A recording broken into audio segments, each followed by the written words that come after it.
आप सभी को स्वागत है आज की एक नई वीडियो में। आज मैं आपको बताने वाला हूँ explanation of multi time frame trends. क्या होता है टाइम फ्रेम, कौन यूज़ करता है। तो मैं एक बार टाइम फ्रेम आपको समरी बताया तुम। पहले टाइम फ्रेम आता है 1 मिनट का, उसके बाद आता है 15 मिनट का, उसके बाद आता है 30 मिनट का, उसके बाद आता है आपका 1 हॉर्स का, एंड उसके बाद आता है 1 डे का बेसिकली टाइम फ्रेम। तो उसके बाद जब 1 फ्रेम का टाइम फ्रेम आ रहा है तो इन टाइम फ्रेम को बेसिकली कौन यूज़ करता है और क्यों इन टाइम फ्रेम का यूज़ कर रहा है। इन टाइम फ्रेम का कौन यूज़ करता है बेसिकली है, और क्यों इन टाइम फ्रेम का यूज़ किया जा रहा है, क्या पता चल रहा है इन टाइम फ्रेम से कि कुछ फ़ायदा है इन टाइम फ्रेम का या नहीं है, क्यों इनका यूज़ कर रहा है। तो मैं आपको यही बताने वाला हूँ। सबसे पहले टॉपिक को शुरू करते हैं। तो सबसे पहले टाइम फ्रेम जो आता है वो आता है स्कैल्पर्स के लिए। 1 minute, 2 minute, 3 minute, 4 minute and 5 minute का टाइम फ्रेम आता है। अब आप कहोगे कि 2 मिनट एंड 4 मिनट का टाइम फ्रेम कहाँ आता है। तो ट्रेडिंग व्यू में वैसे प्रीमियम देना पड़ता है, लेकिन आपको कोई ब्रोकर होगा ना कल, तो वो ब्रोकर आपको इस टाइम फ्रेम को 90% ब्रोकर फ्री रखते हैं। जैसे मैं आपको दिखा भी देता हूँ, तो ये देख सकते हो यहाँ पे 1 minute, 2 minute, 3 minute, 4 minute, 5 minute, ये ऐड भी कर सकते हो, कस्टमाइज भी कर सकते हो। 90% ब्रोकर ऐसा रखते हैं टाइम फ्रेम, लेकिन यूज़ कम करते हैं इन टाइम फ्रेम्स का। इसी कारण से ये टाइम फ्रेम थोड़ा दिक्कत करते हैं। तो मैं आपको अब इस टाइम फ्रेम के बारे में बता देता हूँ। पहले एक समरी दे देता हूँ इस टाइम फ्रेम के बारे में। इसको यूज़ करते हैं बेसिकली स्कैल्पर, ये मैंने आपको बता ही दिया कि इन टाइम फ्रेम का जो यूज़ कर रहे हैं वो स्कैल्पर है। और यूज़ करते हैं क्योंकि स्कैल्पर को एक बिग टारगेट या वाइल्ड एरिया की ज़रूरत नहीं होती है। वो बिग टारगेट नहीं चाहता यहाँ से कि यार एक बड़ा टारगेट चाहे, एक मार्केट रैली कर रहा है तो डायरेक्शनल मूव में बैठा नहीं रहता है वो ना। वाइल्ड एरिया की उसको ज़रूरत नहीं होती है।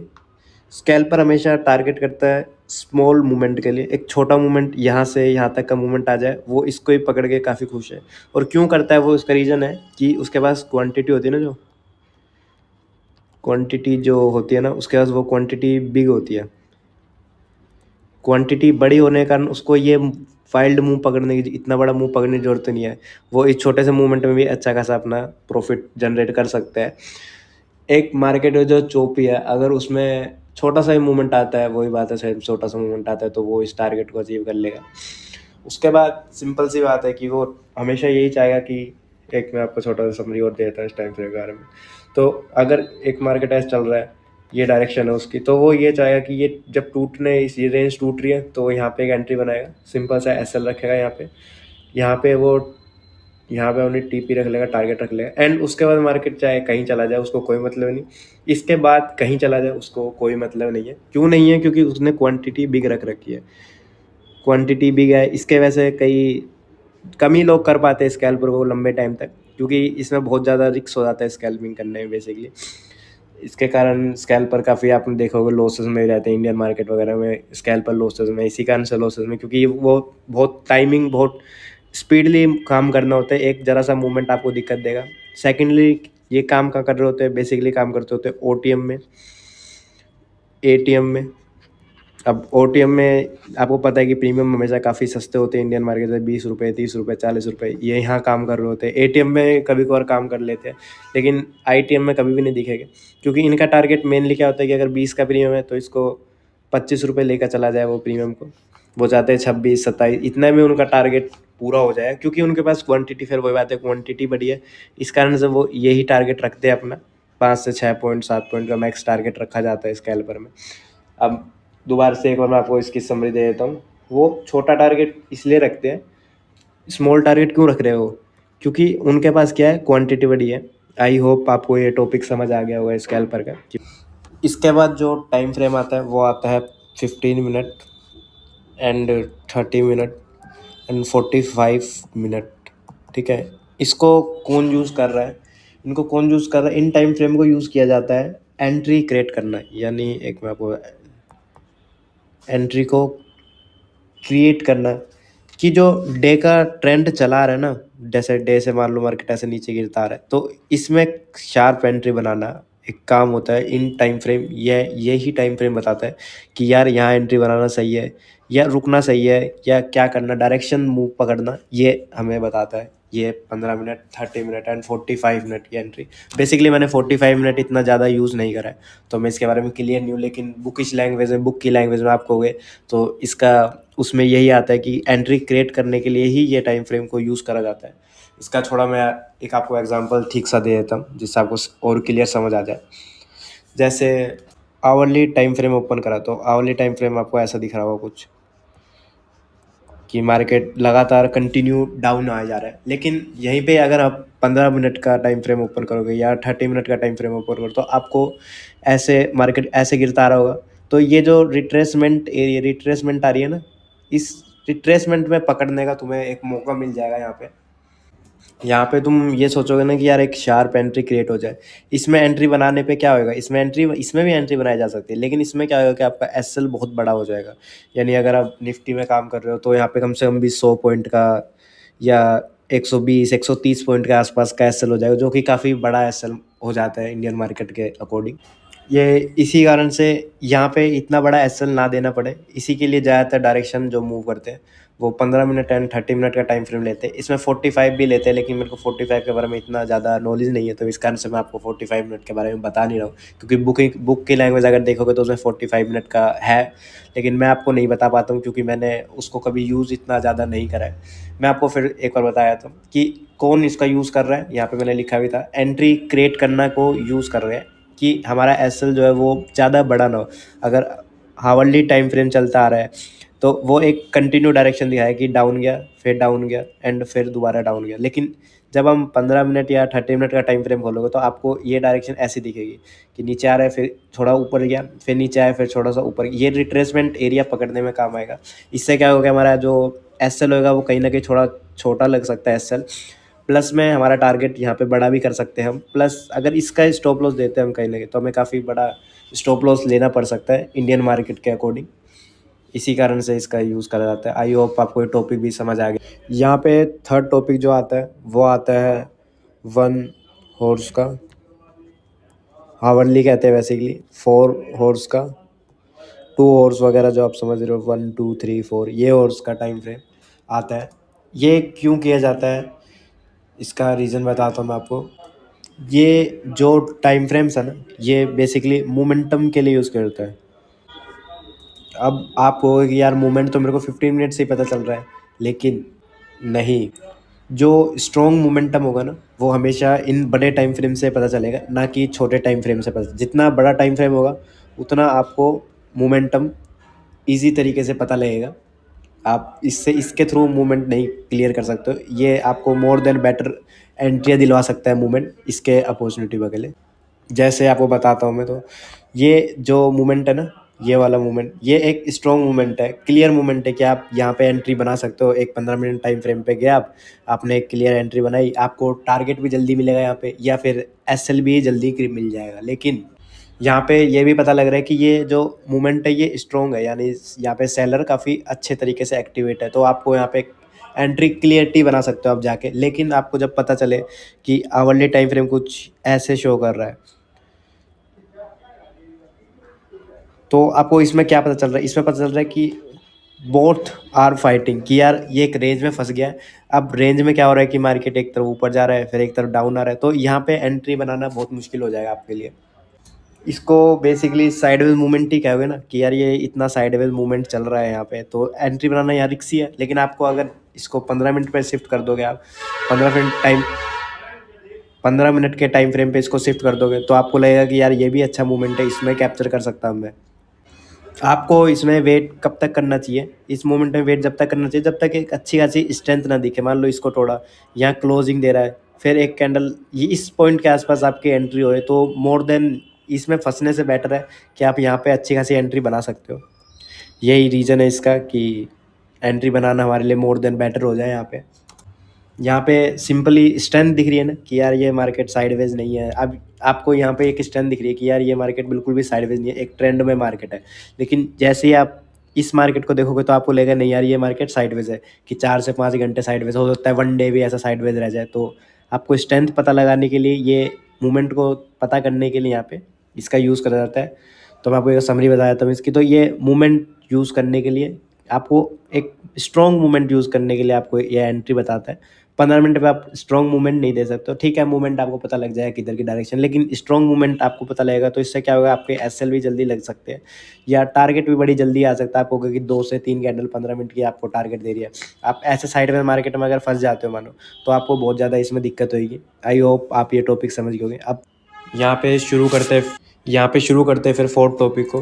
फोर्थ टॉपिक जो आता है वो आता है 1 डे का टाइम फ्रेम एंड 1 वीक का टाइम फ्रेम। अब इसमें क्या है कि जब डेली टाइम फ्रेम पे आप पहुंच जाओगे ना, तो इसका मतलब एक 1 डे का जो टाइम फ्रेम है वो ख़त्म हो जाता है।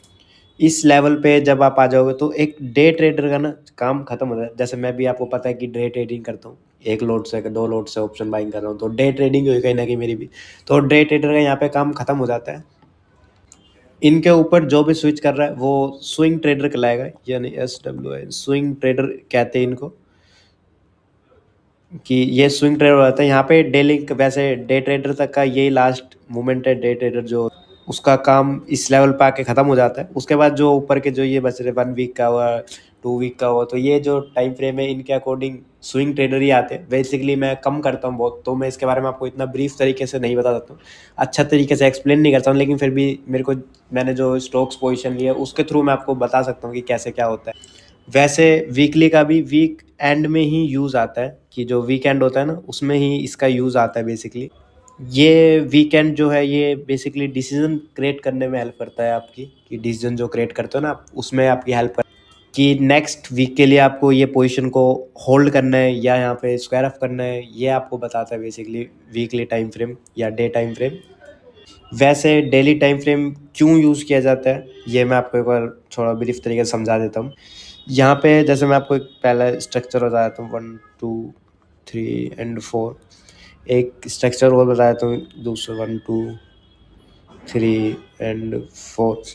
तो यहाँ पे क्या होएगा, इंट्राडे में आप कहाँ देख रहे होगे इस मार्केट को, यहाँ देख रहे हो, इस लेवल के आसपास देख रहे होगे, इस लेवल के आसपास देख रहे होगे। तो आप एक चीज़ सोचो यहाँ पे, जब आपने इस डेली टाइम फ्रेम को ओपन ही नहीं करा, तो ये हावर्ली में कैसे दिख रहा होगा ये चार्ट। तो ये हावर्ली में कुछ इस प्रकार से दिख रहा होगा ना, कि मार्केट डाउन आ रहा है। तो आपको यहाँ पे अगर आपने हावर्ली टाइम फ्रेम देखा या 15 मिनट टाइम फ्रेम देखा, तो आपका माइंड यहाँ क्या कहेगा कि यार सेलिंग करना one of the best opportunity रहेगी इस लेवल पे। लेकिन जब आप 1 डे के टाइम फ्रेम पे शिफ्ट होते हो, तो आपको पता चलेगा नहीं यार, मार्केट ट्रेंड तो शो बुलिश कर रहा है इस लेवल पे, लेकिन ये हो सकता है कि यहाँ एक रिट्रेसमेंट के लिए आए हो। तो आप इस पोजीशन को अगर देख लेते हो, तो आप किसी भी हाल में यहाँ पे क्या नहीं करोगे, शॉर्ट तो नहीं करोगे यार। एक ठीक ट्रेडर हो अगर आपको माइंड है इतना, तो आप यहाँ पे किसी भी हाल में शॉर्ट पोजीशन बनाने की कोशिश नहीं करो। हो सकता है थोड़ा रुक जाओ, रुक के देखो इस पोजीशन को, लेकिन नहीं बनाओगे आप शॉर्ट पोजीशन यहाँ पे। अब मैं आपको दूसरा सिनेरियो यहाँ पे अगर बता देता हूँ, कि इसका भी लेके चलते हैं। तो यहाँ पे आपको क्या दिखेगा कि यार एक कैंडल है, इस टाइप से फॉर्म हो रही है ये। तो अगर आप इसको हावर्ली टाइम फ्रेम देखोगे, तो ये एक बार ऐसे क्या होगा, फिर यहाँ पे थोड़ा रिट्रेसमेंट होगा, नीचे आ रहा होगा। तो 15 मिनट पे हो गए, तो यही सेम सिचुएशन ऐसे ऐसे जा रहा होगा, ये ऐसे आ रहा होगा कहीं ना कहीं।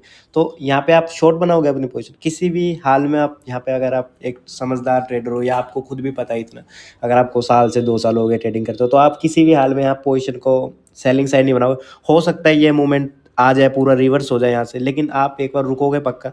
आप कहोगे नहीं यार, यहाँ पे सेलिंग बनाना हो सकता है मेरे लिए one of the best mistake हुई मेरी। तो इस कारण से आप यहाँ पे रुकोगे। इसी कारण से हम डे टाइम फ्रेम का यूज़ करते हैं। इसके बाद डेली टाइम फ्रेम में डे ट्रेडर का काम भी बेसिकली ख़त्म हो जाता है इस लेवल के आसपास। वैसे डेली टाइम फ्रेम जो है ना, ये डेली टाइम फ्रेम आपको हमेशा एक बहुत स्ट्रॉन्ग मूवमेंट के लिए ड्राइव करेगा, कोशिश करेगा कि आप बिल्कुल एग्जैक्ट स्ट्रॉन्ग मूवमेंट के लिए रहो। यही डेली टाइम फ्रेम का बेसिकली पर्पज़ है। जो भी बंदा इस स्ट्रॉन्ग मूवमेंट को ड्राइव कर रहा है ना, उसकी तरफ आप रहो। यही आपका डेली टाइम फ्रेम आपको बताता है। यहाँ पे आप अपना कंफर्म एक डायरेक्शन क्रिएट कर सकते हो, कि यार मेरे को अगर कल मार्केट ओपन हो रहा है, तो मैं यहाँ पे कंफर्म एक डायरेक्शन अपने क्रिएट कर सकता हूँ, कि यार मेरे को यहाँ पे सेलिंग करनी है या यहाँ पे बाइंग करनी है। ये डायरेक्शन मैं कंफर्म कर सकता हूँ। और बेसिकली मैं भी यही काम करता हूँ। आपको पता होगा, मैंने जो ट्रेड्स अपनी भी ले रखी है, तो मैं पहले जब मार्केट में ओपन होने से पहले ही सोचता हूँ कि मेरे को सेलिंग करनी है और आज बाइंग करनी है। बहुत कम चांस होते हैं कि मेरे को डायरेक्शन के बारे में नहीं पता। ज़्यादातर चांस आपने मेरी वीडियो वगैरह देखी होगी, तो उसमें पता होगा ना कि मैं पहले डायरेक्शन क्लियर रखता हूँ। यही कारण है कि मैं भी ऐसे ही डायरेक्शन, एक आइडेंटिफाइड डायरेक्शन करता हूँ मैं भी।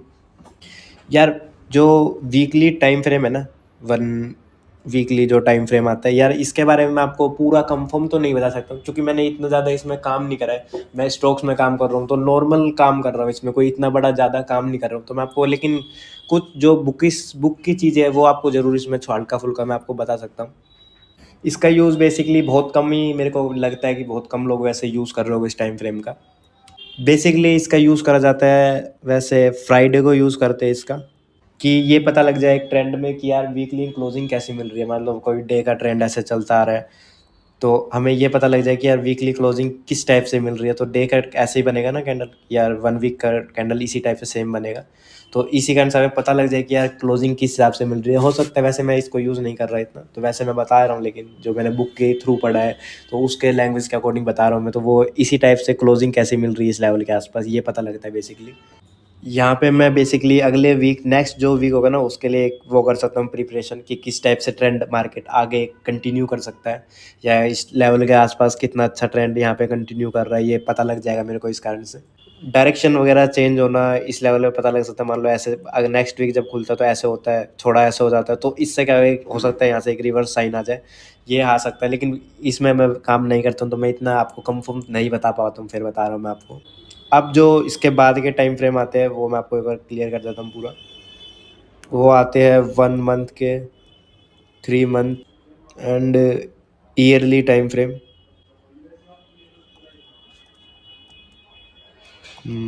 एक बार लिख लेता हूँ मैं। ईयरली टाइम फ्रेम जो आते हैं ये, इनको कौन यूज़ कर रहा है? इनको यूज़ कर रहा है इन्वेस्टर्स। इन्वेस्टर होते हैं ना जो, वो इनको यूज़ कर रहे हैं जिनको बहुत लॉन्ग टर्म ट्रेंड से मतलब होता है। वैसे ये भी भाई मैं नहीं करता हूँ, ऑब्वियस सी बात होगी, जब 1 वीक का नहीं कर रहा हूँ तो ये भी नहीं करता। लेकिन कोई स्टॉक जैसे हम ढूंढते हैं, आपने देखा हो कोई राकेश झुंझुनवाला है या कोई और स्टॉक ढूंढते हैं, तो वो बेसिकली इन्हीं टाइम फ्रेम को यूज़ करते हैं ज़्यादातर, कि लॉन्ग टर्म में कैसा रहेगा ट्रेंड, क्या होएगा इसमें, तो वो ये यूज़ करा जाता है। तो मैं आपको यहाँ पे एक समरी और बताया था कौन कैसे यूज़ कर रहा था, तो इतना मैंने आपको बताया, तो मैं आपको एक समरी बताया था यहाँ पे। सबसे पहले जो टाइम फ्रेम था वो 1 मिनट का था, एंड 5 मिनट तक के बीच में जो टाइम फ्रेम है उनको यूज़ करता है scalper. Scalper in time frame को क्यों यूज़ कर रहा है मैं इसकी समरी बता देता हूँ। वो छोटा टारगेट क्यों रख रहा है? क्योंकि उसको क्या है, उसके पास क्वांटिटी बड़ी है, इस कारण से वो अपना छोटा टारगेट रखता है। ये स्कैल्पर है। अब स्कैल्पर क्या है कि जो छोटा टारगेट है ना, छोटा टारगेट क्यों रख रहा है वो स्कैल्पर, आपने सोचा? तो इसका रीज़न है कि वो उसका क्वांटिटी बड़ी है। बात तो सेम ही है कि अगर आपकी यहाँ से यहाँ तक में आपने अगर 100 रुपये कमाए और उसने अगर इसी लेवल पे कमा लिया तो वो सेम ही बात है, दोनों के इस इक्वल। तो इसी कारण से वो स्कैल्पर है कि वो छोटा टारगेट रखता है अपना और क्वांटिटी बड़ी रखता है हमेशा। नंबर 2 पे जो था वो था आपका 15 minute and 30 minute and 45 minute. इनको यूज़ करा जाता है एंट्री को क्रिएट करने के लिए, कि यार जो एंट्री चलती आ रही है ना उसमें अच्छी एंट्री क्रिएट करने के लिए यूज़ करा जा रहा था बेसिकली इन टाइम फ्रेम को। थर्ड जो इसमें आता है वो आता है 1 आवर्स का टाइम फ्रेम एंड 4 आवर्स का टाइम फ्रेम। उसको जो यूज़ कर रहे थे वो क्यों कर रहे थे? एक स्ट्रेंथ पता लगे मार्केट की, यानी स्ट्रेंथ जो होते हैं मार्केट में, कब कैसे ट्रेंड चला रहे हैं, क्या इसमें कितनी पावर है स्ट्रेंथ में, कि यार ये आगे और भी बड़ा मूवमेंट दे सकता है या वाइल्ड मूवमेंट दे सकता है, वो स्ट्रेंथ पता करने के लिए हम इसको यूज़ कर रहे थे। नंबर 4 पे जो ट्रेंड आता है वो आता है यहाँ पे 1 डे, 1 वीक। ये कौन यूज़ कर रहे हैं? इनमें यूज़ कर रहे हैं बेसिकली राइट डायरेक्शन के लिए। हम बेसिकली इनको यूज़ कर रहे हैं बेसिकली हम राइट डायरेक्शन के लिए अपनी। प्लस में जो ये है ये स्विंग ट्रेडर यूज़ करते हैं ज़्यादातर। इसमें मैंने आपको बताया था, कंफर्म नहीं हूँ मैं इतना ज़्यादा, लेकिन थोड़ा बहुत जो भी मैंने बुक के थ्रू पढ़ा था वो मैंने आपको बता दिया। इसमें ये राइट डायरेक्शन करते हैं, यहाँ पे आते हैं इंट्राडे का काम खत्म हो जाता है। एंड लास्ट जो आता है वो आता है हमारा 1 मंथ का टाइम फ्रेम, 3 मंथ एंड आता है लास्ट ईयरली टाइम फ्रेम। इनको यूज़ करते हैं बेसिकली इन्वेस्टर। इनको यूज़ कर रहे हैं इन्वेस्टर, जो बड़े इन्वेस्टर होते हैं, लॉन्ग टर्म रखना होता है इनको, अपनी पोजीशन को मैनेज करना होता है, वो इनका यूज़ करते हैं। आई होप आपको ये पाँचों के पाँचों समरी समझ आ गई होगी। अगर कुछ भी इसमें डाउट है, छोटा सा भी इसमें डाउट आपको इन टाइम फ्रेम के अकॉर्डिंग कोई भी डाउट हो तो आप मेरे से कमेंट सेक्शन में पूछ सकते हो, मैं आपको बता दूंगा इसके डाउट के बारे में। Thank you so much watching, bye.